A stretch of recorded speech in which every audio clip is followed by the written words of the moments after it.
4회 인본주의와 신본주의. 우문 표기 글자.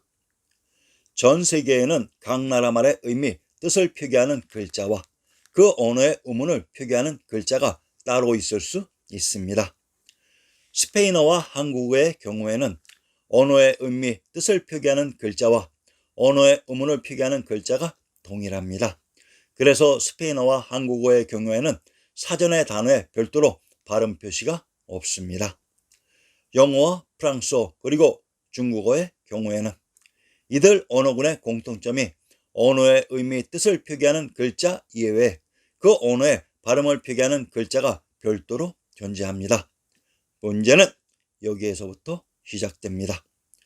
1994년 아리아넥스는 차이나 언어를 배우기 위해 중국어 학원에 등록했는데 이때 차이나의 북경 언어 학원에서 만든 교재를 주더라고요. 교재를 받고 책을 처음 넘긴 그 순간 참으로 이상하다는 생각을 했습니다. 왜 중국어 한자 발음의 음운 표기가 영어 알파벳으로 되어 있는 것일까요? 참고로 아리아넥스는 경영대에서 외국어를 가장 많이 사용하는 학과를 전공했습니다.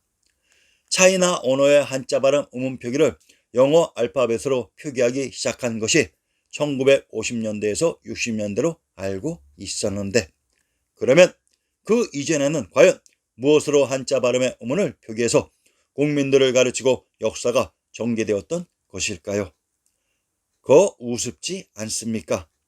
한자로 기록되어 있는 중국사 25사가 과연 현 자기들의 언어라고 우기는 한자의 발음 음운을 남의 나라 글자인 영어 알파벳으로 표기하는 그들의 글자가 진정코 맞는지 참으로 희대의 코미디를 연출하고 있는 것입니다. 여러분들은 감히 상상 생각하지도 못했던 것을 아리아넥스가 이러한 문제를 처음 제시했던 것입니다. 언어를 전공하셨다는 분들 정말로 창피하신 줄 아십시오. 현재의 베트남 언어는 또한 어떠한가요? 한번 찾아보세요. 한글을 세종대왕이 만들었다고 하면 그러면 그 이전 상고사와 고려시대에는 무엇으로 한자 발음을 표기해서 백성들을 가르치고 역사를 전개했는지 강단사학에서 모두 입증해야 합니다. 언어의 발음을 표기하는 글자가 없었는데 무슨 역사가 있었겠습니까? 전 세계의 국명과 지명들이 모두 우리말이라고 했습니다. 우리말과 한글은 인류의 시원 언어이며 글자입니다. 인본주의와 신본주의. 참으로 어려운 소재거리를 돌출시키기 위해 언어 문제로 서두를 장식해 긴장감을 풀었습니다. 자, 아리아넥스가 알아보기 쉽게 도표로 정리해 보겠습니다. 물론 앞으로도 자주 인본주의와 신본주의 문제를 거론해 드리겠습니다. 자제율, 도성독립, 성인군자, 신선세계, 전축구. 인본주의, 유교, 불교, 성교 등 일반적인 윤리 도덕의 가르침과 법, 규칙 등. 그리고 경계선이 쭉 그어져 있습니다. 그 경계선 밑으로 신본주의, 신이 만류의 기준이며 중심인 기타 종교들. 그리고 그 밑에 무법 천지가 있습니다. 자, 화두를 던지겠습니다. 나를 만드신 분은 내 부모님이고 내 부모님의 부모님 그리고 그 부모님을 따지다 보면 결국 인류의 시온시대까지 거슬러 올라가며 그 인류의 시절을 만든 존재를 우리는 통상 신이라는 존재로 통칭하게 됩니다. 물론 역사 이래도 그 신이라는 존재를 보고 듣고 실체를 입증한 사람은 없습니다. 그러면 인간들이 믿고 있는 그 신은 누가 아니면 어떠한 존재가 만들었을까요? 신을 만든 것은 바로 인간들입니다. 자제율 시대.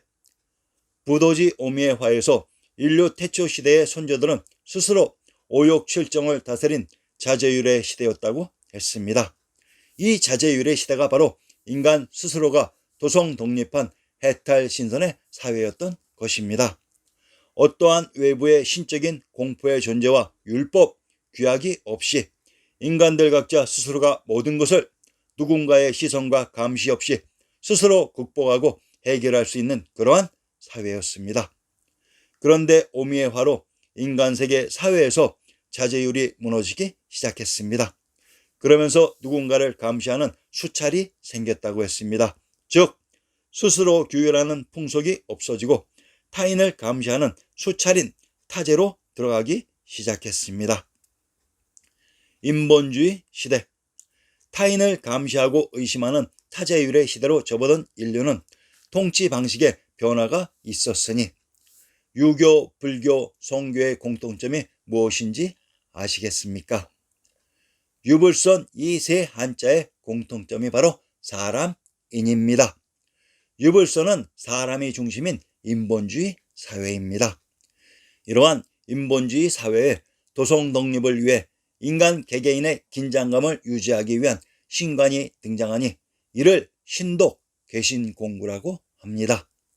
만물의 조물주라고 하는 천시를 내 몸에 모신 내유신령의 긴장감을 기반으로 도성 독립을 이루고자 했던 것입니다. 타제율의 시대 누군가를 통한 사람끼리의 수차린 감시보다는 미치지 않는 곳이 없는 신적인 존재가 내재되어 항상 나를 바라보고 있다는 긴장감은 스스로를 자제해 도성 독립을 위한 큰 방편이 되었던 것입니다.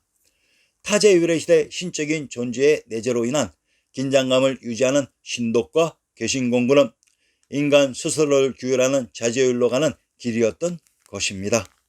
인본주의 사회의 단계에서는 자제율로 가기 위한 수련과 교육 그리고 여러 방법을 통해 차원 변화가 가능했던 것으로 이것이 바로 우리가 역사 속에 알고 있는 대승불교입니다. 유교, 불교, 선교의 역할이 이렇게 인간들을 차원 변화시켜 궁극적으로 자제율의 시대로 이끄는 가르침이었습니다. 이러한 인본주의의 실현을 위해 전 세계의 아리안들이 자제율로 갈 수 있는 도성 독립을 실현하고자 했던 그 중심이 바로 천하의 대법왕청인 금성 천조와 천황님이셨습니다. 삼천대천 사바세계가 바로 자제율이 실현되었던 곳이었습니다. 신본주의 시대.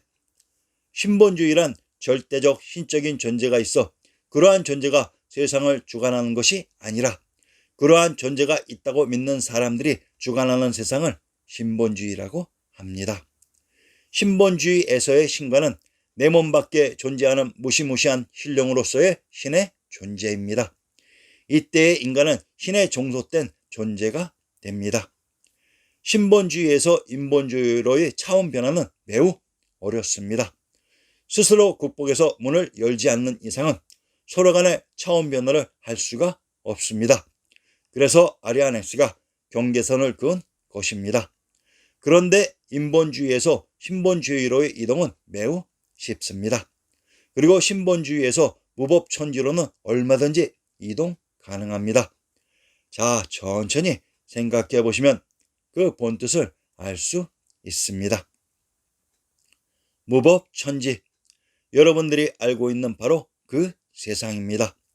제가 인본과 신본을 화두로 꺼낸 이유는 여러분들에게 도성 독립의 자제율을 실현하는 데 도움을 주기 위해서였습니다. 우리는 수련 수도를 할 때 천신이 우리 몸에 내재하는 것을 체험하거나 또는 그 내재를 의식하기 위한 생각의 잡념으로 수련의 만사를 그르치는 시수들을 저지르고 있습니다. 어떠한 신적인 존재가 나의 외부에서 또는 내부에서 강령하는 그러한 해프닝은 없으며 또한 일어나서도 안 됩니다. 도성 독립이란 바로 내 마음을 온 인류와 만물에게 은혜와 화생을 베푸는 천신인 하나님의 품행과 마음이 되도록 나의 마음과 품성을 닦으면 곧 내가 하늘의 마음인 천심이 되는 것으로 이것이 바로 내유신령이며 성인 군자의 덕목인 도성 독립입니다. 내 품성의 성품을 하나의 마음으로 닦아 내가 하나의 천지공사의 협력자로서 하나의 마음을 실행하게 된다면 이것이 곧 도성 독립이며 자제율이 될 것입니다. 도성 독립은 내 마음 밖에서 찾지 마시고 내 마음 안에서 내 마음을 닦아 하나를 보시기를 바랍니다. 신이 있다고 생각하시면 있고 없다고 생각하시면 없습니다. 그런데 신이 있고 없고가 중요한 것이 아니라 그 신은 여러분들의 소원을 들어주지 않으며 또한 여러분에게 관심도 없을 것입니다. 그러니 내 스스로 하늘의 마음이 되는 수밖에 없습니다. 수련시 하늘이라는 존재가 내 몸에 내재하리라고 하는 의식에 집중하지 마시고 내 마음을 하늘의 마음으로 만들고 닦는데 집중하시면 뜻한 바를 이룰 수 있습니다.